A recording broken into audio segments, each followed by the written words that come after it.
The transportation industry is evolving. Today, we're looking at a few of the top pressures motor carriers face in this ever-changing trucking landscape. You're watching CCJ's 1044, a weekly webisode that brings you the latest trucking industry news and updates from the editors of CCJ. Don't forget to subscribe and hit the bell for notifications so you'll never miss an installment of 1044. Hey everybody, welcome back. I'm Jason Cannon and my co-host is Matt Cole. Legislation at the state and federal level clearly have a lot of influence in what motor carriers are allowed and not allowed to do. But lawmakers aren't the only needle movers when it comes to things like sustainability, the trucking workforce, and an ongoing migration from highway transport to rail. Subsidies and grants will play a large role in how quickly trucking goes zero emissions. But shippers will play a role too through environmental, social, and governance goals, even if shippers don't want to pay for their implementation. ESG plans were the hot thing just a couple of years ago as a way for shippers to say, look what we're doing, even if motor carriers were the ones doing all the heavy lifting. But a soft economic climate right now has stolen a little bit of that ESG thunder because no one, not the carrier, the shipper, or the consumer, is excited to pay for it.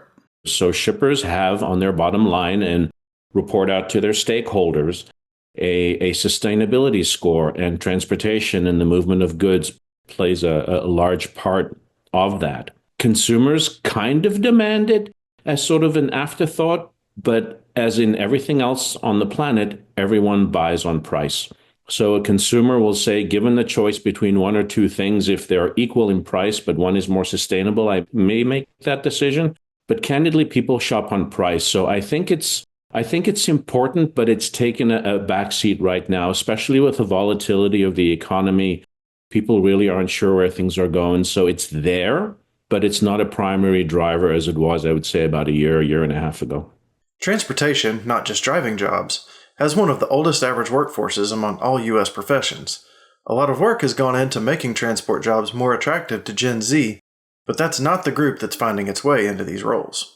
I think the attractiveness of this profession has really moved to what I would call immigrant populations, and that's in the U.S. and it's in Canada. People who are new to the country tend to go into these kinds of industries. Young people today are just not interested in it. And for all the talk about AI and automation and all of these things, the distance from, Toledo to Dallas hasn't changed at all, nor will it change. And a ton of steel still weighs a ton of steel, so we can optimize things, we can add creature comforts. There's even automation around trucks and the ability to be self-driving and electrification. I think that's still far away. And younger folks are just not interested in this profession. I think it's seen as an entry level. College-educated folks do not want this as a starter profession. But a lot of people who are new to the States, new to Canada, new to even Europe, that's where the market for drivers is coming from. And people are aging out, not just in transportation, but in supply chain as a whole. Like it used to be, just candidly speaking, old white guys like me that would be leaders in supply chain and logistics. But that's changing. We've got a lot more diversification in that. And driving is primarily still a young male population of people in that workforce. And it's coming from new arrivals to the country. Transportation is trying hard to be a more friendly place for a youth movement, removing some of the restrictions for drivers under the age of 21 under certain conditions. But Tom says trucking is fighting for a share of an age group that is convinced making videos of what they're eating for lunch is a viable long-term career. I think it'll provide a little bit of a meaningful change. I wouldn't put all my eggs in that basket. Here's the reality. Today, if you're a truck driver, your wages are probably being pushed downwards as opposed to upwards. And people are reluctant to pay more just because the cost pressures in the industry overall. So I think you're going to get more of a upswing in people entering the business if we try and increase wages, and that's going to be tough because everything is competitive right now. Certainly making it available to people 18 and over will open the market a little bit. Look, I know we're transportation centric here, but I think that pressure is being felt in all of the trades. If you see even people being plumbers and electricians and carpenters, that cohort is smaller than it used to be. People are are, for lack of a better word, wanting to have comfortable office jobs or being YouTube influencers, and the thrill of the open road is just a smaller set of market. Whether driven by labor or freight efficiency, we're certainly seeing an ongoing shift of freight off the highway and onto rail, and motor carriers like J.B. Hunt and Schneider are embracing it. Moving things by rail is greener and cheaper than moving it by truck. And so to be a mode shifter from over the road to rail ticks a lot of boxes. It's cheaper, it's greener, it's less prone to disruption in many cases, just because you don't have the day-to-day inconsistencies and unpredictability of over-the-road transportation. I think what's happening to these trucking companies, that they're seeing that that's a way of them to just diversify. And candidly, I think that's going to probably continue, because having everything dependent on just over the road is going to limit the market. So I think these companies are just diversifying to be service providers in a multimodal universe. As Matt mentioned earlier, subsidies are an important factor, if not the factor, when it comes to absorbing acquisition costs from alternative fuel equipment. But the emphasis on subsidizing that transition on the federal level could unlock opportunity to smarten up the highway system. I think the move away from subsidizing electrification of the fleet is definitely going to happen. And candidly, depending on who you talk to, even that long-term maybe electrification is the answer. We don't know. Hydrogen has a much larger viewpoint on whether it's a sustainable fuel or not.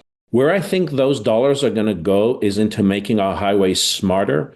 And this is where the AI play may actually make a difference in supply chain and logistics. The more information we can get on the flow of traffic, when are the peak periods, when is it better to move goods, rather than put the money into electrifying the national highway system and providing electrified trucks, it's just providing more data that can be used to optimize the movement of goods, whether it be alternate routes, whether it be time of day, whether it be, what size of vehicles take what routes. So I think the money's going to go there before it goes into providing subsidies to electrify the massive fleet of trucks we have on the road today.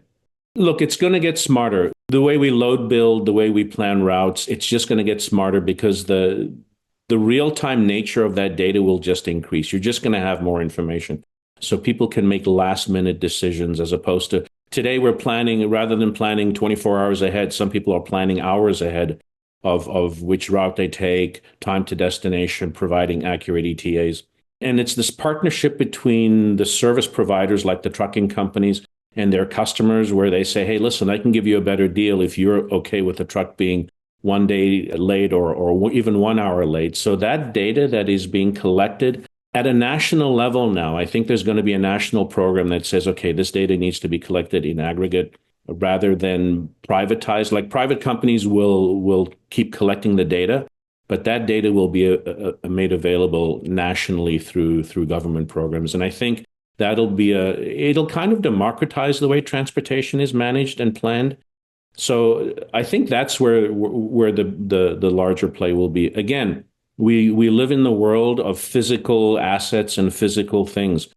Like I said earlier, distances between cities don't change. Weights of material we carry doesn't change. So it's going to be in the optimizing all around those things. And then there will be a little bit of a technological shift in the way vehicles are built, the reporting from vehicles about maintenance schedules, all of these kinds of things is where the technology will be applied, more so than saying, hey, give me a plug-in battery for a truck. That's it for this week's 1044. You can read more on ccjdigital.com. While you're there, sign up for our newsletter and stay up to date on the latest in trucking industry news and trends. If you have any questions or feedback, please let us know in the comments below. Don't forget to subscribe and hit the bell for notifications so you can catch us again next week.